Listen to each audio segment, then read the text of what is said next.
കൊല്ലം കുളത്തൂപ്പുഴ വഴി തെന്മല എത്തി അവിടെ മാക്സിമം എക്സ്പ്ലോർ ചെയ്ത് തിരികെ പുനലൂർ വഴി ഹാങ്ങിങ് ബ്രിഡ്ജ് കണ്ട് എത്തുന്ന ഒരു വൺ ഡേ ട്രിപ്പാണ് ഈ വീഡിയോയിലുള്ളത്. കേരളത്തിൽ ഇത്രയും വൈവിധ്യമാർന്ന ടൂറിസ്റ്റ് പ്ലേസസ് ഉള്ള ഒരു അണ്ടർ റേറ്റഡ് ആയ ജില്ലയുണ്ടോ എന്നൊരു സംശയമുണ്ട്. കടലും കായലുകളും വനസമ്പത്തും മലകളും കേരളത്തിലെ ഏറ്റവും ഉയരത്തിൽ നിന്ന് പതിക്കുന്ന പാലരുവി വെള്ളച്ചാട്ടം അടക്കം കുറേയധികം വെള്ളച്ചാട്ടങ്ങളും തേയിലത്തോട്ടവും ചരിത്ര പ്രാധാന്യമുള്ള സ്ഥലങ്ങളും എല്ലാം ചേർന്ന ഒരു കോക്ടെയിലാണ് കൊല്ലം. ഈ തെന്മല റൂട്ടിൽ ധാരാളമുണ്ട് കാണാൻ. ഒറ്റ ദിവസം പോരാ തെന്മല എക്സ്പ്ലോർ ചെയ്യാൻ.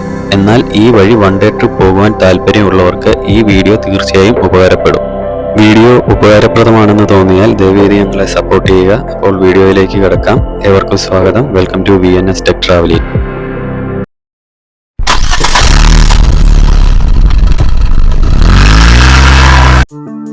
കൊല്ലം തെന്മല യാത്രയിലെ നമ്മുടെ first destination Pallamvetti saddle dam ആണ്. ഏകദേശം 24 കിലോമീറ്റർ കഴിഞ്ഞപ്പോൾ നമ്മൾ കണ്ട ഒരു മനോഹര കാഴ്ചയാണിത്. മലരണി ആർട്സ് ആൻഡ് സ്പോർട്സ് ക്ലബിലെ ഒരു കൂട്ടം ചെറുപ്പക്കാരാണ് ഈ പാറയെ മലരണിപ്പാറയാക്കി മാറ്റിയതിനു പിന്നിൽ. ജോയ് കൊട്ടാരക്കരയാണ് ഇവിടെ ഈ ചിത്രങ്ങൾ വരച്ചത്. വെയിലില്ലെങ്കിൽ കുട്ടികൾക്ക് വൈകുന്നേരങ്ങളിൽ സമയം ചെലവഴിക്കാൻ പറ്റിയൊരു സ്ഥലം. അവിടെ നിന്ന് 41 കിലോമീറ്റർ അകലെയുള്ള പല്ലംവെട്ടി സാഡിൽ ഡാമിലേക്ക് നമ്മൾ യാത്ര തുടർന്നു. സാഡിൽ ഡാം എത്തുന്നതിന് കുറച്ചു മുമ്പുള്ള ഒരു ഏരിയയാണിത്. ഇത് കല്ലട ഇറിഗേഷൻ പ്രോജക്റ്റിന്റെ ഭാഗമായിട്ടുള്ള കുളത്തൂപ്പുഴ റിവറാണ്. ഇപ്പം ചൂടൊക്കെ ആയതുകൊണ്ട് തീരെ വെള്ളമില്ല.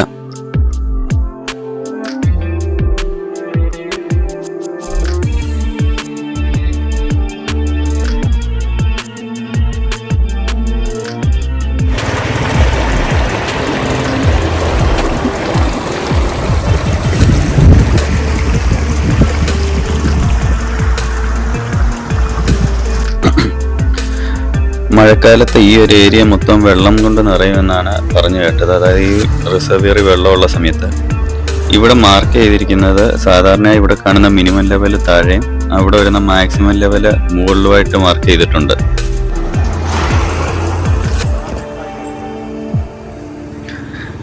അങ്ങനെ നമ്മൾ ഫസ്റ്റ് ഡെസ്റ്റിനേഷനായി കണക്കാക്കിയ പല്ലംവെട്ടി സാഡിൽ ഡാമിലെത്തി. ഇവിടെ വന്നപ്പോൾ ഇവിടെ ധാരാളം കുരങ്ങന്മാരുണ്ട്.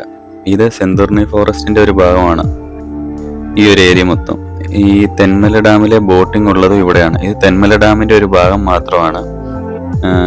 ഈ ഡാമിന് 225 മീറ്റർ നീളവും 12.51 മീറ്റർ ഹൈറ്റും മാത്രമാണുള്ളത്. ഈ ഡാമിന് സാഡിൽ ഡാം എന്ന് പറയുന്നത് സാധാരണ ഈ വലിയ റിസർവിയറിന്റെ വെള്ളം തടഞ്ഞു നിർത്താൻ, അതായത് അത് ലിമിറ്റ് ചെയ്യാൻ, അല്ലെങ്കിൽ പ്രത്യേക ഒരളവിൽ ഏതെങ്കിലും ഏരിയ റിസർവിയർ ഉണ്ടാക്കാൻ വേണ്ടി ഈ ചെറിയ ഡാമുകൾ കെട്ടും. അങ്ങനെയുള്ള ഈ ചെറിയ ഡാമുകളെയാണ് പറയുന്നത് സാഡിൽ ഡാം എന്ന്.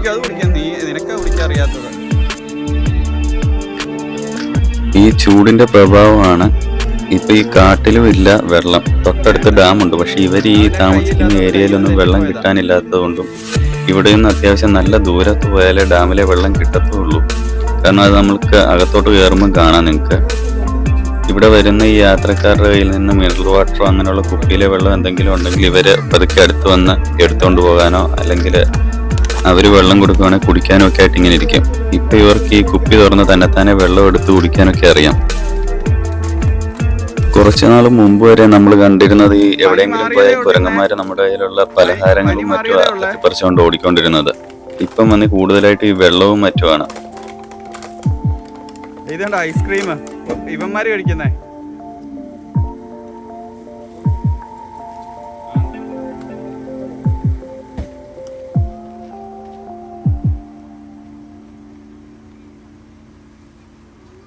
ആ വെള്ളം അതിൻ്റെ അകത്തോട്ട് ഒഴിച്ചോളൂ.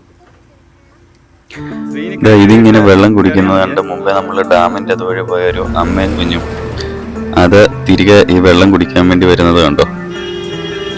ഞങ്ങൾ ഇവിടെ നിന്ന് വീഡിയോ എടുക്കുന്നതുകൊണ്ട് തൊട്ടടുത്ത് വന്നില്ല. നമ്മൾ ഇവിടുന്ന് പോയ സമയത്ത് വന്ന് അതിൽ നിന്ന് വെള്ളം കുടിക്കുന്നുണ്ടായിരുന്നു. ഇത്തവണ ഞങ്ങൾ ബോട്ടിങ് ഇവിടെ എടുക്കുന്നില്ല, പക്ഷെ ഇതിനകത്തേക്കൊന്ന് കയറി നോക്കാം. ഇപ്പോൾ വെള്ളം നല്ല കുറവാണ്. ഇവിടെ ഇപ്പോൾ മോട്ടോർ ബോട്ടും പിന്നെ ഈ കുട്ടവഞ്ചിയുമാണുള്ളത്.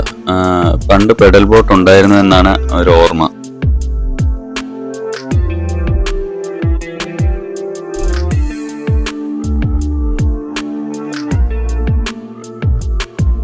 നമ്മളിപ്പോൾ ഈ ഡാമിന് മുകളിൽ കൂടെയാണ് പോകുന്നത്. കണ്ടു, ഈ ഒരു ഏരിയയിലൊന്നുമില്ല വെള്ളം. പിന്നെ എങ്ങനെ ഈ കുരങ്ങന്മാർക്കൊക്കെ വെള്ളം കിട്ടുന്നത്? അവരത്രയും ദൂരം പോകണം. ഇതോ അകലെ കണ്ടോ വെള്ളത്തിന്റെ ഏരിയ? ആ പശു ആടുമെല്ലാം അകലെ നിന്ന് മേയുന്നത് കണ്ടോ? ആ ഏരിയ മൊത്തം നേരത്തെ വെള്ളം ഉണ്ടായിരുന്നതാണ്. ഇപ്പൊ ഈ വേനലായപ്പോഴാണ് ഇത്രയും കുറഞ്ഞത്. ഇപ്പം ബോട്ടിങ്ങിന് പോകണമെങ്കിൽ ആ വെള്ളം കിടക്കുന്ന ഏരിയ വരെ നമ്മൾ നടന്നു പോകണം. കുറച്ചു പേര് അകലെ നടന്നു പോകുന്നുണ്ട്. അവര് ബോട്ടിങ്ങിന് പോകുന്നതാണ്. അങ്ങനെ നമ്മൾ പല്ലംവെട്ടി ഡാമിൽ നിന്ന് ഇറങ്ങി. ഇനി നമ്മുടെ അടുത്ത ലക്ഷ്യം ലിഷർ സോൺ ആണ്. അപ്പം 1.7 കിലോമീറ്റർ ആണ് ഇവിടുന്ന് അവിടെ വരെയുള്ള ദൂരം. ഇതാണ് ലിഷർ സോൺ. ഇവിടെയാണ് സ്കൾപ്ചർ ഗാർഡൻ അഥവാ ശില്പോദ്യാനം ഉള്ളത്. ഇവിടെ എൻട്രി ഫീ 70 രൂപയാണ്. തെന്മല എക്കോ ടൂറിസത്തിന്റെ പാക്കേജുകളിൽ 350 രൂപയുടെ പാക്കേജ് എടുത്ത 5 സ്ഥലങ്ങളും ഇതുൾപ്പെടെ 450 രൂപയുടെ പാക്കേജ് എടുത്താൽ ഈ 5 സ്ഥലങ്ങളും കൂടാതെ പല്ലംവെട്ടിയിലെ ബോട്ടിങ്ങും ചെയ്യാം. രാവിലെ 9 മുതൽ 5 മണി വരെയാണ് പ്രവേശനം. ആ കാണുന്ന തടി കൊണ്ടുള്ള ഹാങ്ങിങ് ബ്രിഡ്ജിൽ എൻട്രി ലിഷർ സോണിൽ നിന്ന് മാത്രമേ ഉള്ളൂ. ലിഷർ സോൺ കഴിഞ്ഞ് ആ പാലം ക്രോസ് ചെയ്താൽ നേരെ വരുന്ന നമ്മുടെ തെന്മല ഡാമാണ്. വണ്ടികൾ ഇവിടെയും തൊട്ടകത്തും പാർക്ക് ചെയ്യാൻ സൗകര്യമുണ്ട്. പാർക്കിംഗ് ഫീ വരുന്നത് 2 വീലറിന് 5 രൂപയും 4 വീലറിന് 10 രൂപയുമാണ്. നമ്മുടെ എൻട്രി ഫീ വരുന്നത് മുതിർന്നവർക്ക് 10 രൂപയും 5 മുതൽ 10 വയസ്സുള്ള കുട്ടികൾക്ക് 5 രൂപയും 5 വയസ്സിൽ താഴെയുള്ള കുട്ടികൾക്ക് ഫ്രീയുമാണ്. ഈ ഡാം നമ്മൾ തെന്മല ഡാം എന്ന് പറഞ്ഞാലും ഈ ഡാമിന്റെ യഥാർത്ഥ പേര് പാരാപ്പർ ഡാം എന്നാണ്. ഈ തെന്മല ഇറിഗേഷൻ പ്രോജക്റ്റിന്റെ താഴെയുള്ള കുറേയേറെ ഡാമുകളുണ്ട്. മുമ്പേ നമ്മൾ കണ്ട പല്ലംവെട്ടി സാഡിൽ ഡാം, ഇത് പാരാപ്പർ ഡാം, ഇനി നമ്മൾ കാണാൻ പോകുന്ന ഒരെണ്ണമുണ്ട്. അത് എല്ലാം ഈ കല്ലട ഇറിഗേഷൻ പ്രോജക്റ്റിന് താഴെ വരുന്ന ഡാമാണ്. ഈ ഡാമിന്റെ യഥാർത്ഥ പേര് പാരാപ്പർ ഡാം എന്നാണ്. ടിക്കറ്റ് എടുത്ത ശേഷം അത്യാവശ്യം നല്ല രീതിയിൽ നടക്കാനും സ്റ്റെപ്പ് കയറാനും ഉണ്ട് ഈ നമ്മുടെ ഡാമിന് മുകളിലേക്ക് എത്താൻ. അതുപോലെ ഇവിടെ വീഡിയോഗ്രാഫിക്കും ഫോട്ടോഗ്രാഫിക്കും ഒക്കെ കുറച്ച് റെസ്ട്രിക്ഷൻ ഉണ്ട്. അതുകൊണ്ട് ഇവിടുത്തെ ഭാഗങ്ങൾ കുറച്ച് കുറവായിരിക്കും കാണിക്കുന്നത്. ആ മണ്ണിലെ ഡിസൈൻ കണ്ടോ? ഈ വെള്ളം അടിച്ചടിച്ചുണ്ടാവുന്നതാണ്. ഇപ്പൊ ഈ വെള്ളം കുറഞ്ഞത് കാരണമാണ് നമുക്കിത് കാണാനൊക്കെ പറ്റിയത്. ഈ സമയത്താണ് ഇത് കാണാൻ ഏറ്റവും രസവും. ഈ തെന്മല ഡാം കേരളത്തിലെ 2ാമത്തെ ഏറ്റവും വലിയ ഇറിഗേഷൻ പ്രോജക്റ്റ് ആണ്. ഇവിടെ പവർ ജനറേഷൻ ചെയ്യുന്നുണ്ട്. 1961 ഇതിന്റെ പണി തുടങ്ങിയത്. 1986 ഈ ഡാം ഓപ്പൺ ചെയ്തു. 85.35 മീറ്റർ നീളവും 335 മീറ്റർ വീതിയുമാണ് ഈ ഡാമിനുള്ളത്. 3 സ്പിൽവേസ് ഇതിനുണ്ട്. ഇതിന്റെ മാക്സിമം കപ്പാസിറ്റി 115.8 മീറ്റർ ആണ്. അതായത് 380 ഫീറ്റ് വാട്ടർ ലെവല്. ഇതിന്റെ കാച്ച്മെന്റ് ഏരിയ ആയിട്ട് വരുന്നത് 549 കിലോമീറ്റർ സ്ക്വയർ ആണ്. അതുപോലെ ഇതിന്റെ സർഫസ് ഏരിയ വരുന്നത് 23 കിലോമീറ്റർ സ്ക്വയറുമാണ്. ഇത് ഫോറസ്റ്റ് ഡിപ്പാർട്ട്മെന്റിന്റെ ഒരു വണ്ടിയാണ്. അതിൽ എഴുതിയേക്കുന്നുണ്ടല്ലേ, ഇവിടെ സെന്തൂർണി ഫോറസ്റ്റ് ട്രെക്കിങ്ങും മുമ്പ് നമ്മൾ പറഞ്ഞ ബോട്ടിങ്, അതുപോലെ തന്നെ ജംഗിൾ സഫാരി, ഇത് 3ഉം ഉണ്ട്. ഇനി കാടിനുള്ളിൽ താമസിക്കാൻ താല്പര്യമുള്ളവർക്ക് അതിനുള്ള സൗകര്യം ഈ സെന്തൂർണി ഫോറസ്റ്റിലുണ്ട്. ഇതാ മുമ്പേ നമ്മൾ കണ്ട വണ്ടി താഴേക്ക് പോന്നു. നമ്മൾ ഡാമിലേക്ക് വന്ന വഴി വേണമെങ്കിൽ തിരിച്ചിറങ്ങിപ്പോം, അല്ലെങ്കിൽ ഡാം ക്രോസ് ചെയ്ത് അതിന്റെ സൈഡിൽ കൂടെ കിടക്കുന്ന വഴിയും ഇറങ്ങിപ്പോം. നമ്മളിപ്പം ഈ സൈഡിൽ കൂടെ ഉള്ള വഴി പോയി.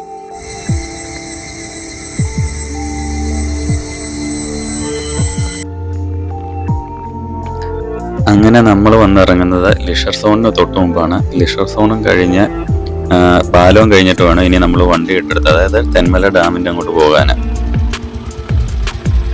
ഇതുകൂടാതെ ഇവിടെ തന്നെയാണ് ഈ അഡ്വഞ്ചർ സോണും അതുപോലെ ഒരു അക്വേറിയം ഉണ്ട്.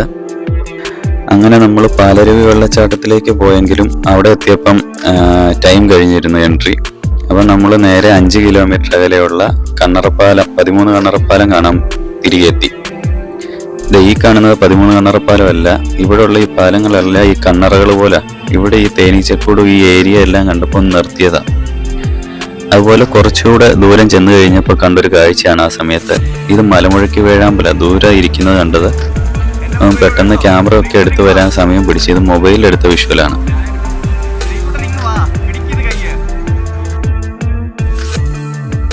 ഇതാണ് ബ്രിട്ടീഷുകാർ പണി കഴിപ്പിച്ച 13 കണ്ണറപ്പാലം.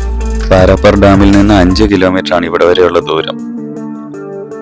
കൊല്ലത്ത് നിന്ന് മദ്രാസിലേക്ക് ചരക്ക് കൊണ്ടുപോകുന്നതിനായിട്ട് ബ്രിട്ടീഷുകാര് 1900 പണി തുടങ്ങിയതാണ് ഈ പാലം. 1903 പണി കഴിഞ്ഞ് 1904 ഇനാഗുറേറ്റ് ചെയ്തിരുന്നു.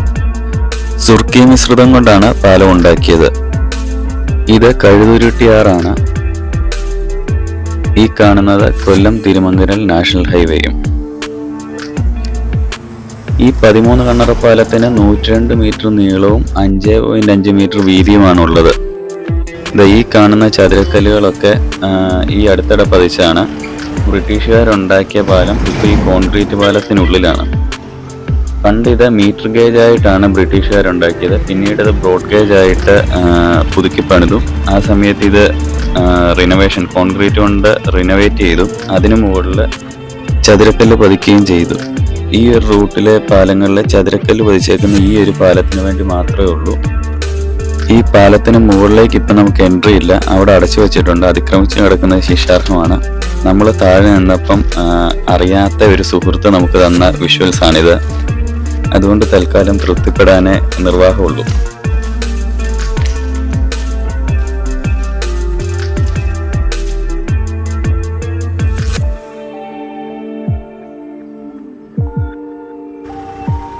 അടുത്ത നമ്മുടെ യാത്ര ഒറ്റക്കൽ ലുക്കൗട്ടിലേക്കാണ്. ഒറ്റക്കൽ ലുക്കൗട്ടിന്റെ വീഡിയോ നമ്മൾ നേരത്തെ ചെയ്തിരുന്നു. ആ വഴി കണ്ടൊരു മരമാണിത്. അത്യാവശ്യം നല്ല ഉയരമുണ്ട്. ഇതിനുള്ളിൽ നിന്നൊരു ഫോട്ടോ എടുക്കാമെന്ന് വിചാരിച്ചിറങ്ങിയതാ. അപ്പോഴാണ് അറിയുന്നത് ഇതിനുള്ളിൽ 2 പാമ്പുകൾ താമസമാക്കിയിട്ടുണ്ടെന്ന്. ഈ നാട്ടുകാരെ നമ്മൾ അതിനകത്തോട്ട് ഇറങ്ങിപ്പോകുന്നത് വിലക്കി. ഇതിന്റെ വലിപ്പം കണ്ടോ? തേനിന്റെ കലവറയാണ് തെന്മല. നമ്മൾ മുമ്പ് തേനീച്ചകളുടെ കൂട് കണ്ടില്ലേ? ഈ ഒരു മരത്തില് പല ശിഖരങ്ങളിലായിട്ടും ആ ഒരു ശിഖരത്തിൽ തന്നെ നല്ല അധികവും. ഈ ഒരു മരം മാത്രമല്ല, ഈ ഒരു പോകുന്ന വഴി നിറയെ നമ്മൾ ഒത്തിരി ഇതുപോലെ കണ്ടു. ഈ മരത്തിന്റെ ഹൈറ്റ് കണ്ടില്ലേ? 13 കണ്ണറ പാലത്തിൽ നിന്ന് ഏകദേശം 8.5 കിലോമീറ്റർ വരെയാണ് ഒറ്റക്കൽ ലുക്കൗട്ട് വരെയുള്ള ദൂരം. ഇതിന് ഇടയിലായിട്ട് ഒരു ഡീർ പാർക്ക് ഉണ്ട്. അവിടെ സാമ്പാർ ഡീറിനെയും നമ്മുടെ ഈ പുള്ളിമാനെയും മാത്രമേ ഉള്ളൂ. അവിടെ കയറാൻ താല്പര്യമുള്ളവരുണ്ടെങ്കിൽ അതുകൂടി ഒന്ന് കയറി കാണുക. എനിക്കൊന്ന് 4 മണി വരെ ഉള്ളൂ അവിടെ പ്രവേശനം. ലുക്കൗട്ടിൽ നിന്ന് ഒറ്റക്കൽ ഡാമിന്റെയും പരിസര പ്രദേശത്തെ ഒരു കാഴ്ചയാണിത്. നമ്മൾ ആ ഒറ്റക്കൽ ഡാമിലേക്ക് ഒന്ന് ഇറങ്ങി നോക്കിയാൽ ഇതൊരു വേർ ഡാമാണ്. ഇതിന്റെ വീഡിയോ നമ്മൾ നേരത്തെ ചെയ്തിരുന്നു. അപ്പം ഫുൾ വീഡിയോ കാണാൻ താല്പര്യമുള്ളവർ ആ വീഡിയോ ഒന്ന് പോയി കാണുക. ഇവിടെ ഡിസ്ക്രിപ്ഷനിൽ ലിങ്ക് ചേർക്കാം. താല്പര്യമുള്ളവരൊന്ന് കാണുക. അതാണ് നമ്മുടെ ലുക്കൗട്ട്.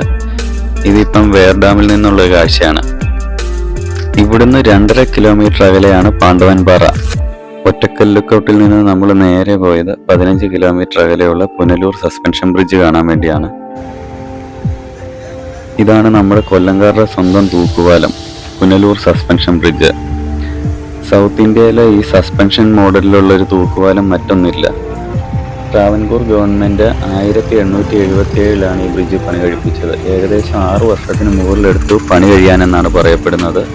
120 മീറ്റർ, അതായത് 400 ഫീറ്റാണ് ഇതിന്റെ നീളം. 2013 ഇത് റീബിൽറ്റ് ചെയ്തു. ഇതാണ് സൗത്ത് ഇന്ത്യയിലെ ആദ്യത്തെ വണ്ടികൾ പോകാൻ ഉപയോഗിച്ചിരുന്ന തൂക്കുപാലം. ഇത് ഉണ്ടാക്കിയതിന് മറ്റൊരു ഉപയോഗം കൂടിയുണ്ട്. അതായത് തൊട്ടപ്പുറം കാടാണ്. കാട്ടിൽ നിന്ന് മൃഗങ്ങൾ വരുമ്പം ഈ പാലം ചെറുതായിട്ട് അനങ്ങും. അങ്ങനെ അനങ്ങുമ്പോൾ ഈ മൃഗങ്ങൾ പേടിച്ച് ഇങ്ങോട്ട് കടക്കില്ല. അതുകൊണ്ടാണ് കല്ലടയാറിന് പുറകെ ഇങ്ങനെ ഒരു സസ്പെൻഷൻ ബ്രിഡ്ജ് നിർമ്മിക്കാൻ അന്നത്തെ ഗവൺമെന്റ് തീരുമാനിച്ചത്. ഇന്ന് ചരിത്ര പ്രാധാന്യമുള്ള ഒരു മോണമെന്റ് മാത്രമാണിത്.